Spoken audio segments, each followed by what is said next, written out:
कहानी। और यह पानी की कहानी जो है वो लिखी है रामचंद्र तिवारी, जो हमारे लेखक हैं। उन्होंने इस कहानी में पानी की जो बूंद होती है उसकी एक आत्मकथा पर कहानी यहाँ पर बताई है कि जो पानी की बूंद है वो लेखक के साथ बात करती है कि उसका जन्म कैसा हुआ था और उसकी पूरी जीवन यात्रा कैसी बिताई, या उसने उसके अलग अलग स्थिति में उसका जो वर्णन है वो उसने बताया है। सबसे पहले वो बोलती है कि सूर्यमंडल जो था, उस सूर्यमंडल के साथ किसी पिंड की टकराव के कारण पृथ्वी की निर्मित होती है। पर तब जब पृथ्वी तैयार होती है तो पृथ्वी एक आग का गोला रहती है, यानी अत्यधिक गर्म हमारी पृथ्वी रहती है। फिर कुछ सालों बाद, यानी कई सारे सालों के बाद, उस पृथ्वी की जो आग है वह ठंडी होकर वह अत्यधिक ठंडी हो जाती है। और वर्तमान स्थिति में आज मतलब किस तरह आज की पृथ्वी है वैसी पृथ्वी होने के बाद वहां पर महासागर की निर्मित हो जाती है। महासागर यानी हम कहते हैं कि हमारी जो पृथ्वी है उसमें ज्यादातर पानी है। उस महासागर की निर्मित हो जाती है और महासागर यानी पानी आने के बाद वहां पर सजीव और मानवीय जीवन की शुरुआत होती है।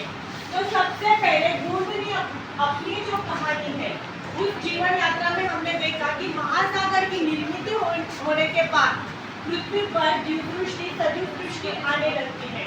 पर हमारी जो बूंद है वह अपनी कहानी बताते समय कहती है कि वह सबसे पहले जिन पेड़ों के साथ या जिन पेड़ों के नीचे वह जड़ों के पास थी, तो उसे कई सारी दयनीय स्थिति से गुजरना पड़ा था और उन जड़ों ने उसे मान लो जकड़ लिया था। उसका जो प्रवास था वो बड़ा ही असहनीय था।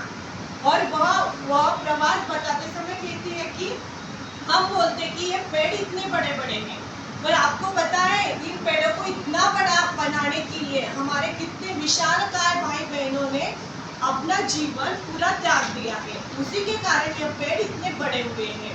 और उसके बाद यानी वह कहती है कि जड़ तो हमें खींचने के लिए तैयार ही रहती है, पर उनके साथ जो पत्ते होते हैं वो पत्ते भी हमें पीने के लिए मान लो कभी भी वह खींच सकते हैं। तो उसने वह करुण कहानी बताई, तब वह बड़े ही क्रोध से कांप रही थी। आगे जाने के बाद वह बोलती है कि वह वहां से आगे जाने के बाद पानी की स्थिति में बाद में वह जब भाप बन जाती है और भाप बनने के बाद उसे ऐसा समझ आता है कि वह कहीं तो भी बेहोश हालत में गिरी हुई है और वहाँ का जो पूरा वातावरण है वो पूरा ठंडा हुआ दिखाई देता है। और वह उसे खुद को एक बर्फ की स्थिति में पाते हैं कि हर तरफ चारों तरफ पूरा बर्फ ही बर्फ छाया था। तो उसे वह जीवन अच्छा लगने लगता है कि अभी मैं कहीं और आई, ना तो मुझे जड़ें खींचेंगी ना ही पत्ते मुझे पीने के लिए तैयार रहेंगे, और उसे वह जीवन अच्छा भी लगता है। पर वह कुछ पलों के लिए ही वह जीवन या सुखद जीवन वह जी पाती है। और उसके आगे वह कुछ अत्यधिक गर्मी पड़ने के कारण उस बर्फ भी क्या हो जाती है, पिघल जाती है और उसकी भाप पड़ने लगती है। फिर भाप पड़ने के बाद वह कहती कि उसके जीवन का एक ही महत्व था कि उसे ऐसी स्थिति में आना था कि सरिता में बहना था। अब मैं चारों तरफ से तो आई हुई हूँ, पर मुझे नदी में या सरिता में बहना है। तो वह एक समतल भाग पर आ जाती है, समतल क्षेत्र पर, और समतल क्षेत्र पर आने के बाद वह नदी में बहने लगती है। अब उसे लगता है कि मेरे जीवन में कहीं ना कहीं तो स्थिरता आई हुई है। नदी में बहती ही है तब उसे अचानक से काला धुआं दिखाई देता है। वो उत्सुक हो जाती है कि क्यों ना मैं इस काले धुएं को देख लूं, क्या है आखिर उसमें, या वह कहाँ से आया हुआ है। और वह उस धुएं को देखने के लिए वहां चली जाती है। पर उसके बीच में और एक कहानी उसने बताई है कि क्या क्या मुझसे छूट गया है, बताओ जरा। नदी के पहले वह कहाँ जाती है?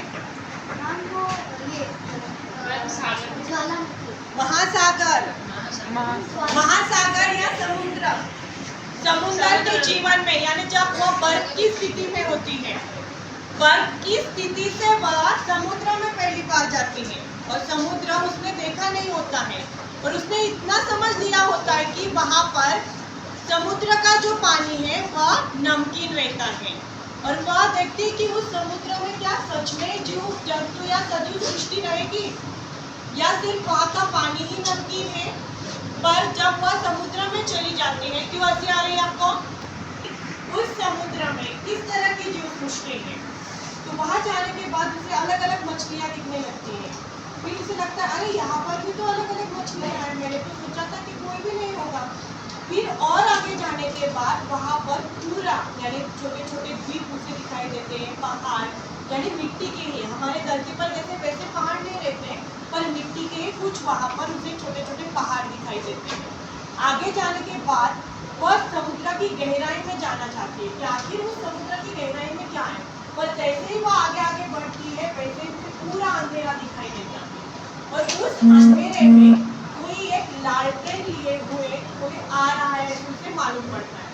पर वह ना कोई दूसरा जीव जंतु होता है बल्कि एक मछली होती है जिसके स्वयं प्रकाश के कारण वह लालटेन जैसी दिखाई पड़ती है और वह अपनी खिंचाव में या अपनी आकर्षण शक्ति के कारण बाकी जो छोटी छोटी मछलियाँ होती हैं उन्हें अपनी ओर खींच लेती है और उन्हें खा लेती है।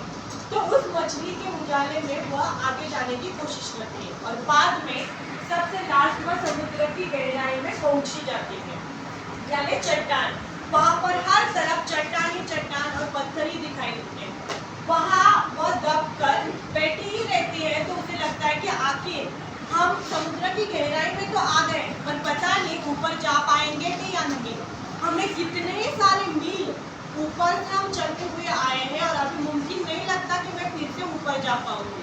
तो वैसे ही उन चट्टानों में पड़ी रहती है। कभी कुछ नौजवान जो घूमते रहती है वो उन्हें तसल्ली देते हैं कि नहीं, अभी भी हमारे शरीर में उतनी शक्ति है कि हम ऊपर जा सकते हैं या इस धरती के पेट में हम यहाँ तक तो आ गए हैं, क्यों ना हम इस धरती के पेट में क्या है वह देख लें। तो उन नौजवान बूंदों के साथ वह धरती के पेट में चली जाती है और वहाँ पर देखने की कोशिश करती कि आखिर इसमें है क्या। पर अचानक से उस धरती का विस्फोट हो जाता है और यह जो बूंद है वो अलग अलग गैसों के साथ, भापों के साथ, धूल मिट्टी के साथ धरती पर फेंकी जाती है। यानी धरती पर आने के बाद वह एक भाप की स्थिति में होती है। बूंद जैसे होती है क्या? वह नहीं, धरती के पेट से वह निकलती है तब वह एक भाप बनकर बाहर निकलती है। वही भाप ऊपर जाकर यानी ठंडे स्थिति में जाने के बाद आपको पता है कि आपके अर्थ के कई सारे लेयर्स हैं। वहाँ समतल स्थिति में आने के बाद जो समताप स्थिति होती है, उससे अंग्रेजी शब्द याद नहीं आ रहा है, ट्रोपोस्फियर कुछ तो भी रहता है, वहाँ पर आने के बाद वह ठंडा हो जाती है और वहाँ ऊपर यानी क्षितिज में आसमान में जाने के बाद बादल बन जाती है। आप सबको पता है कि बारिश किस तरह होती है। जल चक्र में आपने देखा है कि जो मेघ रहते हैं वह मेघ ज्यादा यानी उनका वजन ज्यादा हो जाने के बाद वह ज्यादा देर आसमान में नहीं टिक पाते, तो फिर वह बादल क्या हो जाते हैं, उनका वजन वहाँ पर बढ़ जाता है और वहाँ जो बूंदे हैं वह वर्षा की स्थिति में यानी बारिश की स्थिति में फिर से धरती की ओर चली आती है।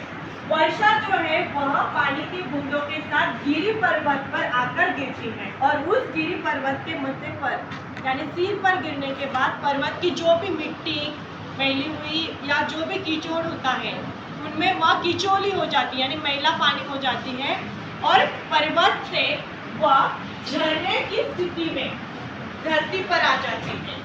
झरना बनकर वह पर्वत के सर से नीचे उतरती है। तब वह बोलती है कि अभी मैंने तो सब स्थिति जी ली है, बर्फ भी बनी, पानी भी बनी, भाप भी बनी, अभी मुझे समतल जो प्रदेश है उस समतल प्रदेश में जाना है यानी सरिता बनकर मुझे वहाँ पर बहना है और एक शांति के साथ वह वहाँ पर नदी की स्थिति में जीवन जीने लगती है। पर फिर क्या बोल सकते हैं कि यदि दुर्भाग्य तैयार बैठा है तो हमारी मनस्थिति भी वैसे हो जाती है। तो उसके मन में वहाँ पर बहते बहते आ जाता है कि क्यों ना जो काला धुआं वहाँ पर दिखाई दे रहा है वह धुआं में देख लूँ। तो वह उस उत्सुकता के लिए वह धुएं को देखने के लिए वहाँ आ जाती है और दुर्भाग्य के कारण वहाँ की जो फैक्ट्री होती है जहाँ से मीनार से धुआं निकाल रहा था, कई सारे नल नदी में छोड़ दिए जाते हैं। जैसे कि आप सबको पता है कि आजकल हम लोग इकोनॉमिकली या औद्योगिक दृष्टया एक अच्छा सेटलमेंट या हमारी प्रोग्रेस तो हो रही है, पर उसके कारण कितना प्रदूषण हो रहा है, कितना गंदा पानी हम नदी में डाल रहे हैं, वह किसी को उससे कोई लेना देना नहीं है, क्योंकि नदी हमारी है ही नहीं, मैली क्यों ना हो जाए। तो कई सारे उस फैक्ट्री के जो नल है वह नदी में आकर छोड़े गए थे।